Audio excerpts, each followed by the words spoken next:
జై శ్రీరామ్.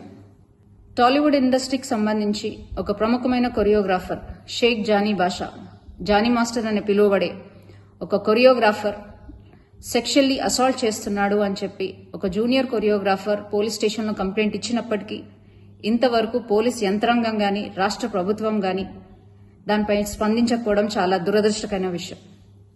అమ్మాయి తన కంప్లైంట్ కాపీలో క్లియర్గా మెన్షన్ చేసినప్పటికీ గత 5 సంవత్సరాల నుంచి, అంటే ఆ అమ్మాయి మైనర్గా ఉన్నప్పటి నుంచి అతను వేధిస్తున్నాడు, సెక్షువల్ ఫేవర్స్ అడుగుతున్నాడు, అలాగే మతం మార్చుకొని తనని పెళ్లి చేసుకోవాలని ఒత్తిడి తెస్తున్నాడు అని క్లియర్ కట్గా మెన్షన్ చేసినప్పటికీ ఆ జానీ మాస్టర్ అనే వ్యక్తిని ఇంతవరకు పోలీసులు అరెస్ట్ చేయకపోవడం, అతను నెల్లూరులో ఉన్నాడు అని తెలిసి కూడా అతన్ని అరెస్ట్ చేయకపోవడం, అలాగే రాష్ట్ర ప్రభుత్వం దీనిపై స్పందించకపోవడం చాలా దురదృష్టకరమైన విషయం.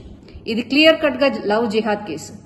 ముస్లిం అబ్బాయిలు హిందూ అమ్మాయిలను ట్రాప్ చేసి వాళ్ళ మతం మార్చి వాళ్ళని చిత్రహింసలు పెట్టే ఇదొక ప్రక్రియని రోజు రోజుకి ఎక్కువైతున్నప్పటికీ కూడా మన రాష్ట్ర ప్రభుత్వం నిమ్మకు నీరెత్తినట్టు కూర్చోవడాన్ని భారతీయ జనతా పార్టీ మహిళా మోర్చా తీవ్రంగా ఖండిస్తుంది.